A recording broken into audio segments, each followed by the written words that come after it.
गुलकंद मोदक बनवण्याची अगदी सोपी आणि झटपट कृती आज पूर्वजाच रेसिपीज खास तुमच्यासाठी घेऊन आले आहे।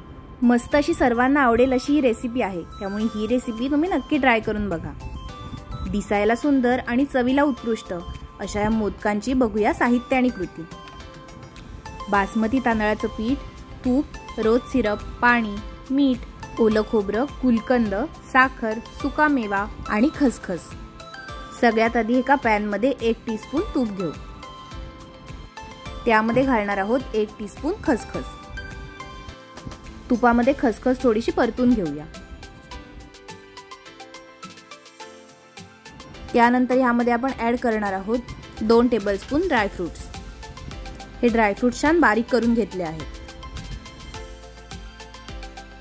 आता ड्रायफ्रुट्स तुपामध्ये चांगले परतून झाले आहेत। यामध्ये आता 1 कप ओलं खोबरं घालूया। हे ओलं खोबरं व्यवस्थित परतून घेऊया, जेणेकरून ह्यातला पाण्याचा अंश निघून जाईल। खोबरं साधारणपणे 2 मिनिट परतून झाल्यानंतर आता आपण ह्यामध्ये गुलकंद घालणार आहोत। इथे आपण 2 टेबलस्पून गुलकंद घेतला आहे। त्याचबरोबर ऍड करणार आहोत 2 टेबलस्पून रोज सिरप। रोज सिरप घातल्यामुळे सारणाला अगदी सुंदर कलर येतो। आता आपण यामध्ये पाव टीस्पून मीठ ऍड करणार आहोत, कारण गोडाच्या पदार्थांना थोडंसं मीठ घातलं की त्याची छान चव येते। आता आपण सारणासाठी गुलकंद आणि रोज सिरप या दोन्ही गोड गोष्टी घातल्या आहेत, त्यामुळे इथे आपण थोडी कमी साखर ऍड करणार आहोत। इथे आपण 2 टीस्पून साखर घेतली आहे। हे सर्व इन्ग्रेडियंट आता व्यवस्थित मिक्स करून घ्यायचे आहे, जेणेकरून हे छान एकजीव होतील। आता हे खोबरं ड्राय होईपर्यंत परतून घ्यायचं आहे। लक्षात ठेवा, हे जास्तही ड्राय करायचं नाहीये किंवा जास्त ओलही ठेवायचं नाही। साधारण 2 मिनिट परतून झाल्यानंतर तुम्ही बघू शकता सारणाला अगदी मस्त कलर आलेला आहे। पण आपण बघू शकतो यामध्ये अजूनही थोडं पाणी शिल्लक आहे, त्यामुळे ह्यातलं पाणी निघून जाईपर्यंत अजून थोडा वेळ असंच परतून घेऊया। आता आपण बघू शकतो हे सारण अगदी मस्त ड्राय झालेलं आहे। या सारणामध्ये रोज सिरप आणि गुलकंदाचा स्वाद आहे, त्यामुळे ॲडिशनल वेलची पावडर घालण्याची गरज नाही। आता या स्टेजला गॅस बंद करायचा आहे। आपलं सारण रेडी झालं आहे। हे थोडं थंड होऊ देऊ। सारण तर रेडी झालं, आता बनवूया मोदकाचं पातळ। एका कढईमध्ये 1 कप पाणी गरम होण्यासाठी ठेवूया। पाणी चांगलं उकळलं आहे। आता आपण ह्यामध्ये तूप ऍड करायचं आहे। 1 टीस्पून तूप घालूया। आता घालणार आहोत अर्धा टीस्पून मीठ आणि ऍड करू 2 टीस्पून रोज सिरप। रोज सिरप ऍड केल्यामुळे चवही छान येते आणि मोदकाला कलरही सुंदर येतो। हे पाण्यामध्ये मस्त एकजीव करून घ्यायचं आहे। आता तुम्ही बघू शकता पाण्याला अगदी मस्त उकळी आली आहे। आता या स्टेजला यामध्ये तांदळाचं पीठ घालायचं आहे। 1 कप तांदळाचं पीठ ऍड करू। अशा पद्धतीने हे पीठ पाण्यामध्ये मिक्स करून घेऊया। हे सर्व व्यवस्थित मिक्स करून झालं की याला 30 सेकंदाची वाफ द्यायची आहे। अशा पद्धतीने रोज सिरप घातलेले मोदक छान आकर्षक दिसतात। हे झाकून ठेवलं होतं तेव्हापासून 30 सेकंद होऊन गेली आहे। आता आपण गॅस बंद करूया आणि हे असंच झाकून ठेवायचं आहे। हे पीठ थोडं कोमट असतानाच याचे मोदक करायचे आहे। आता एक साधारणपणे 5 ते 7 मिनिट होऊन गेली आहेत। आता हे कोमट पीठ मॅशरच्या सहाय्याने मळून घ्यायचं आहे। हे बघा, अशा प्रकारे मळून घेतल्यामुळे हाताला चटकाही बसत नाही आणि पीठ छान मळलंही जातं। अशा पद्धतीने पीठ मऊ करून झालं आणि हाताला सोसवेल इतपत गरम झालं की मग हाताच्या सहाय्याने मळून घ्यायचं आहे। आता अशा पद्धतीने हे हाताने मळून घेऊया। लक्षात ठेवा, हे पीठ जितकं छान मळून घ्याल तितकेच याचे मोदक मऊ लुसलुशीत बनतील।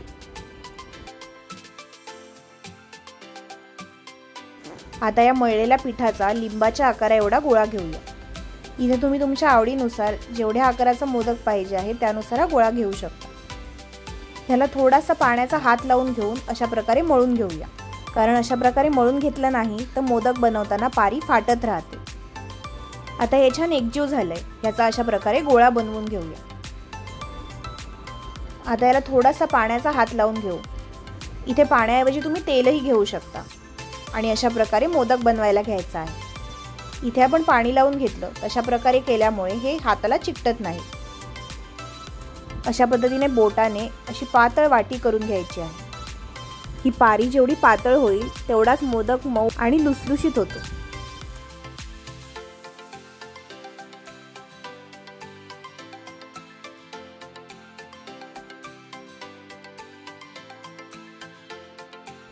अशा पद्धतीने छान पारी करून झाली की त्यामध्ये 1 चमचा सारण भरूया आणि थोडासा पाण्याचा हात लावून अशा प्रकारे पाकळ्या बनवायला घेऊया। तुम्ही बघू शकता अशा प्रकारे ही पाकळी शेवटपर्यंत घ्यायची आहे। पाकळ्या जितक्या जवळ-जवळ घेता येतील तेवढ्या जवळ-जवळ बनवून घ्या आणि अशा पद्धतीने शेवटपर्यंत पाकळ्या करून घेतल्यामुळे मोदक अतिशय सुबक दिसतात। जर पाकळ्या बनवताना हाताला चिकटतं असं वाटलं तर थोडासा पाण्याचा हात लावून घ्या आणि पुन्हा पाकळी बनवून बघा।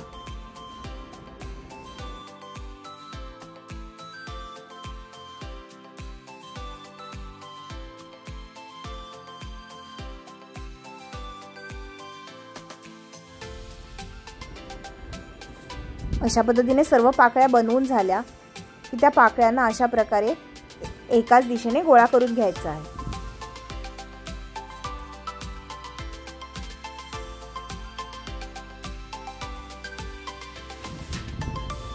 हे बघा मस्त असा आपला मोदक तयार झालेला आहे।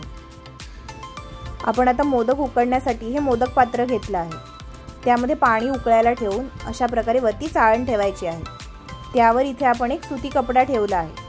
आता त्यावर हे मोदक उकडायला ठेवायचे आहे। आता आपण हा मोदक तयार केला होता त्याच्या मागच्या बाजूला अशा प्रकारे पाणी लावून घेऊया आणि मग हे मोदक पात्रामध्ये ठेवूया। अशाच पद्धतीने आपले बाकीचे मोदकही तयार करून घेऊ।